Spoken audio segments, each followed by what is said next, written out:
Yeah, and what would you say those are? Obviously, there's the love part which you spoke about, but when a child is going through something like that, so let's talk about loss, because I think that's a big one, right? Like whether it's losing a parent or losing a puppy, as you said, or even if it's not losing a parent to death, it's losing a parent to a divorce. It's, for example, correct, yeah. So grief and loss doesn't have to mean end of life. It can be everything. Exactly. Or a loss of a country. What are the steps that someone should take in order to helps guide through anyone through loss, not just a child? Well, interestingly enough, when I spoke about these brain circuits that we share with other mammals for play and for loving and seeking, we also have a brain circuit for panic and grief. Why do we have that? Because life brings loss.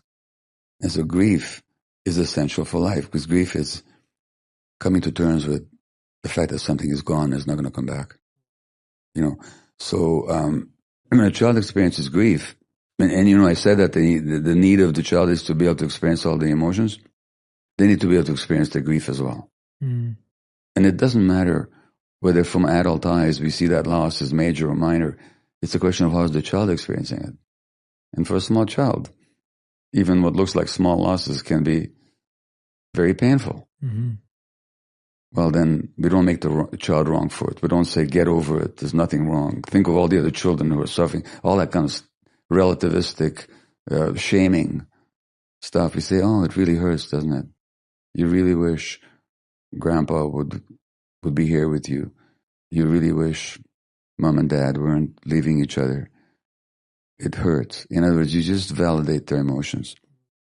By doing so, you help them accept the loss, and you help them move through, and you help them learn that they can endure difficult emotions without having to falling to pieces. So we have a circuitry for grief in our brain, for grief in our brains. It needs to be allowed to do its work. I find that a lot of us today are reflecting on that inner child, right? Like that language is, again, more widespread today, or is growing. The idea of like, oh, we have this inner child who has this wound or this trauma.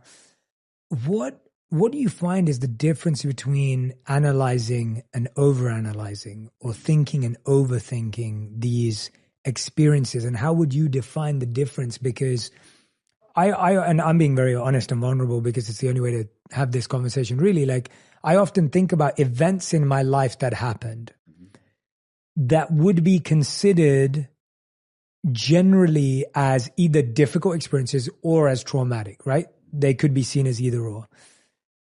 There are some of them that I've worked through myself, or with people that I trust, or with guides, and obviously through my monk life. There were things that I looked at and worked on. There are certain things that I don't feel a need, like I don't feel a desire to dive into. The question I'm asking is, should I dive into them, or is that considered overanalyzing and overthinking? And I ask that for everyone else who's listening to this, going, gosh, if I thought about everything that happened to me, I could be there for a while. What's your take on that? Well, first of all, in my world, there's no shoulds, okay? There are no shoulds. There's no shoulds, yeah. So I would never say to anybody, you should, because that itself is intrusive. So the question is whether it's helpful or not to delve into the past depends on what's happening with that individual.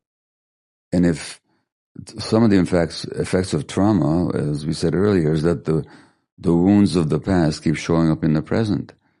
So from my point of view, it's not so much about delving into the past and dwelling on the past, but on dealing with how the past is showing up in the present.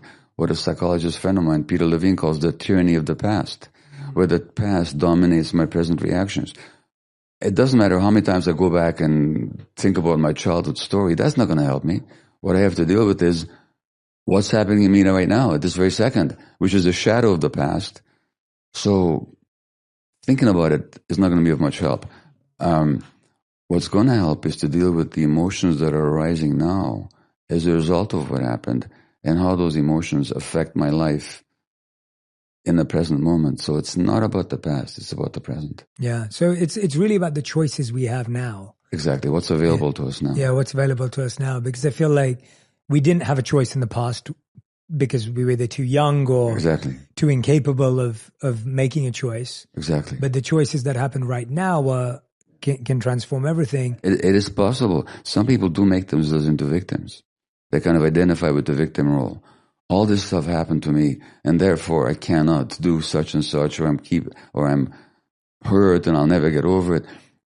It's possible to identify with the victim role. It's even possible to identify with the survivor role. I'm a survivor. Well, no, that's not who you are. You survived, but who you are is much greater than that particular experience, and who you are is always much greater than your suffering, you know. Yeah. And so it is possible for some people to identify with the suffering in the past to such a degree that they stop moving forward. Yes. I think you've just raised a really important component of all of